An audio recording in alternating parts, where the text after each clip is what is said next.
Welcome to the Esprit line of video projection equipment. Your Esprit was designed and manufactured here in the USA, in Titusville, Florida, and we are proud to provide you with quality video equipment. Ampro is the largest U.S. manufacturer of professional video, data, and computer graphics projection systems. We're proud of our heritage as Americans and as pioneers of video projection technology. Along with our predecessors, Kloss Video and ESP, Ampro created large-screen projection technology.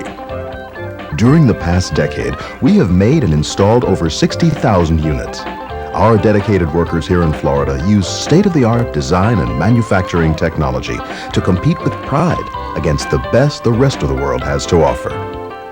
In side-by-side comparisons with other video projection units, the Esprit consistently comes out as the leader in overall image quality. And this has been achieved by careful selection and implementation of the latest technologies in image generation. Yes, we're proud of the unit you're about to install, and we want to make your experience with it as easy and as rewarding as possible, right out of the box. That's the reason for this video. Take a few minutes now, and we'll show you how to avoid common installation mistakes even the most experienced technicians make. What you see will save a lot of extra work. When you unpack the unit, save the carton and the foam packing materials. If you have to ship the unit for any reason, these packing materials will assure a safe, secure shipment.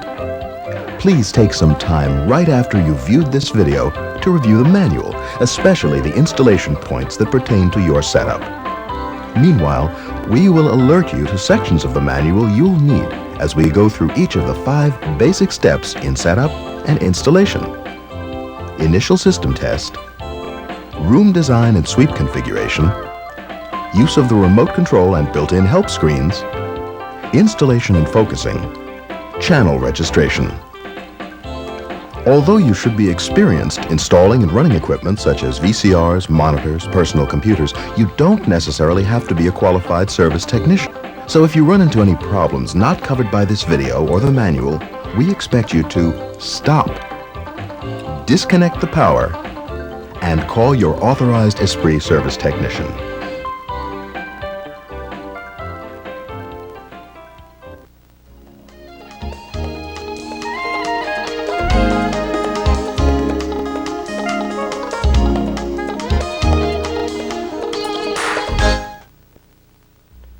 First, let's perform a pre-installation system test.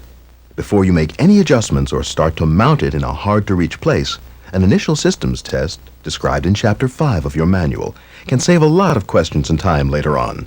You need a source of electrical power, the hardwired remote control included with your system, and an active signal source. A VCR, a video switcher, or a computer is desirable, but not mandatory. Descriptions of the rear panel connections can be found in Chapter 6. Out of the box, the system is configured to run on standard 115-volt AC. So all you have to do is plug the power cord into any standard US outlet. Plug the 15-pin D connector of the remote control unit into the upper CPU port marked Host at the back of the unit. Plug your source, if you're using one, into the appropriate input module and make sure that there is a signal present. Switch on the main power here. You should see the Esprit name and model designation displayed on the remote control here. Now press the power button on the remote. The red LED on the back of the unit will glow, the fans should start running, and you will see the word Initializing displayed on the remote, then the ROM version, then Ampro Corporation. The remote will then display the mode of operation the system was in when it was last turned off. Remember, after you press the power button, you will see the red LED glow, hear the fan start running, see the word Initializing displayed, and eventually see the previous mode displayed. If any of these indicators do not occur, stop. Recheck the remote connection. Enter 30, then code. The system status will be displayed on the remote. If error codes are displayed, then shut the unit down, unplug the power, and call your authorized Esprit service technician for help. After a successful initial system test, turn the system off and disconnect the power cord. Now you are ready for mounting and sweep configuration.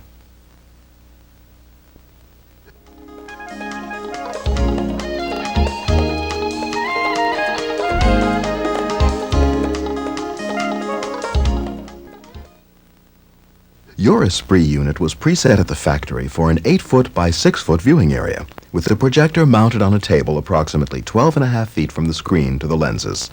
If these specifications match your setup precisely, you won't have much to do. However, your Esprit provides an excellent picture in a variety of room setups, including ceiling mount and rear projection. These setup and installation procedures make tailoring the Esprit to your room easy. The 4 possible mounting configurations include table-mounted front projection, ceiling-mounted front projection, table-mounted rear projection, ceiling-mounted rear projection. Either of the rear projection mounting configurations may be used with a mirror to conserve projector throw distance where space is limited. The manual offers suggestions for screen placement and room setups in Chapter 4. In Chapter 5, you'll find specific installation guidelines and calculations for a variety of configurations, screen sizes, and distances. Depending on which mounting configuration you choose, you may have to change the preset horizontal or vertical sweep. The factory setting is for table-mounted front projection. This same setting also works with table-mounted rear projection using a mirror. Any other configuration will require changing the yoke interface plug configurations, the registration board jumper configurations if you have a unit that is revision F or earlier, and the vertical deflection switch. Before proceeding, ensure the unit is powered down and the power cord is disconnected. First, remove the top cover by loosening the 4 1/4 turn fasteners. Carefully lift it off and set it aside. Unlock the registration amplifier board and tilt it up. The locks are here and here. It swings up like this.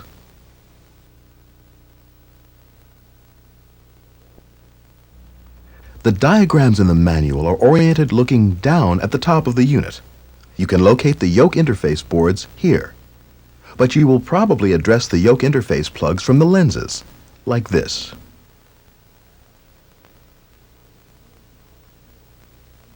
Four separate yoke interface plugs control sweep. Plug 1, P1, is flat and narrow, mounted left to right with 6 jumpers. Looking from the lenses, plug 3, P3, is just behind P1 and slightly to the left. It has 1 yellow jumper, plus 1 more which may be red, green, or blue. Plug 4, P4, is behind P3 and to the left. It is mounted back to front with a white and an orange jumper. Plug 2, P2, is right behind P4. It also has 2 jumpers, 1 brown and 1 black. For front ceiling or rear ceiling mount with mirror, all 4 yoke interface plugs must be rotated 180 degrees.